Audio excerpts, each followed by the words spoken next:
Fakultas Ekonomi dan Bisnis FEB Universitas Pasundan sebagai fakultas bereputasi unggul menuju akreditasi internasional terus melakukan penguatan dalam berbagai bidang.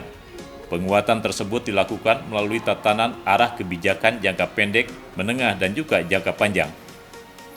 Dalam hal arah dan kebijakan akademik, diorientasikan pada perpaduan antara peningkatan mutu pendidikan dengan sasaran output yang akan dihasilkan sesuai dengan tantangan global saat ini yang akan semakin kompetitif dihadapi oleh perguruan tinggi.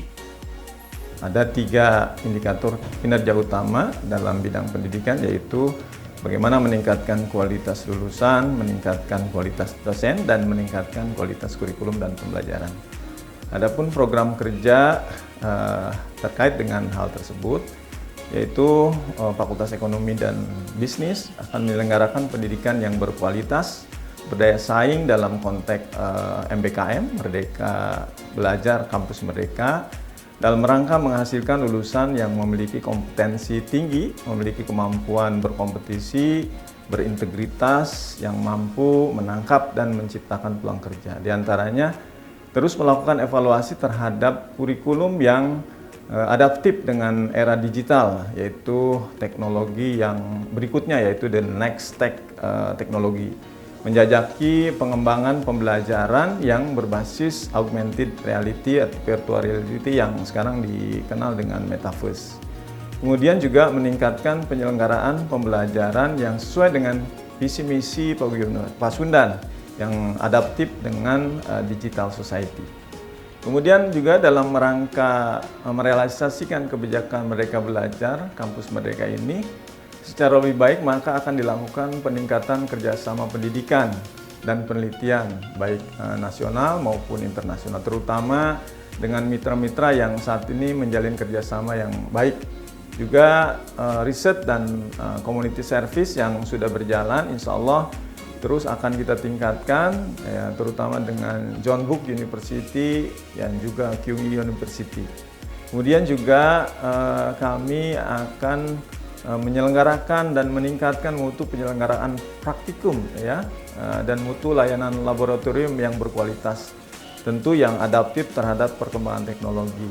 Kemudian yang terakhir, meningkatkan standing akademik dosen yang bergelar S3 dan memiliki jabatan fungsional, lektor kepala dan profesor. Ini tentu menjadi faktor penting di penyelenggaraan pendidikan tinggi. Dan satu lagi adalah akreditasi internasional. Mudah-mudahan akreditasi internasional ini menjadi prioritas.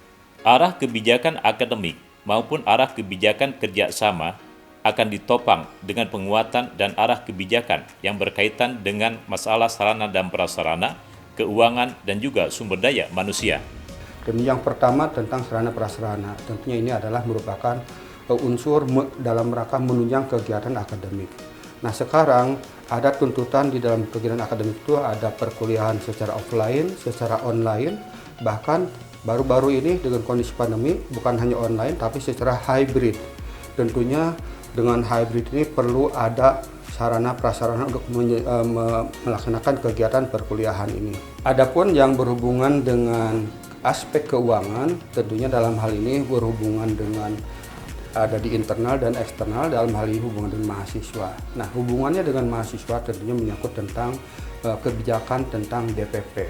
Dengan kondisi pandemi seperti ini, maka Fakultas Ekonomi membuat suatu kebijakan supaya dapat meringankan para orang tua, terutama pada mahasiswa juga. Nah, kebijakan DPP ini bisa dibayarkan tidak harus sekaligus, tetapi secara bertahap. Mahasiswa atau orang tua yang mampu bisa bayar sekaligus dalam 1 tahun, kalaupun tidak dilaksanakan secara semesteran, ataupun kalaupun tidak juga secara ketika mau melaksanakan kegiatan ujian.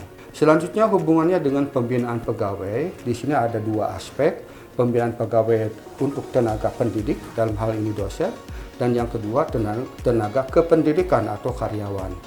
Kalau hubungannya dengan tenaga pendidik atau dosen, tentunya ini merupakan kewajiban kita yang merupakan unsur pertama, maka tentunya kebijakannya adalah bagaimana mereka supaya bisa sekolah semuanya dengan melanjutkan pendidikan ke doktor atau S3 begitu. Kemudian memacu mereka untuk meningkatkan jabatan fungsionalnya sampai jabatan yang tertinggi yaitu guru besar. Nah, sekarang bagaimana dengan pembinaan kepada tenaga kependidikan sebagai penunjang terhadap kegiatan ini atau karyawan? Maka bagi mereka dilaksanakan juga bantuan pendidikan bagi mereka yang ingin melanjutkan sekolah lebih tinggi, kami bantu. Kami juga melaksanakan pelatihan-pelatihan atau workshop bagi mereka. Dan juga terakhir kami melaksanakan kegiatan pelatihan soft skill di samping hard skill. Misalnya kami telah sekarang sedang memprogramkan di fakultas itu program pelatihan atau workshop selama 8 kali pertemuan atau 8 minggu. Penguatan peranata kelembagaan tersebut tentunya sekaligus sebagai perwujudan dari komitmen FEB Unpas sebagai fakultas bereputasi unggul dalam menghasilkan SDM-SDM yang unggul di bidang ekonomi.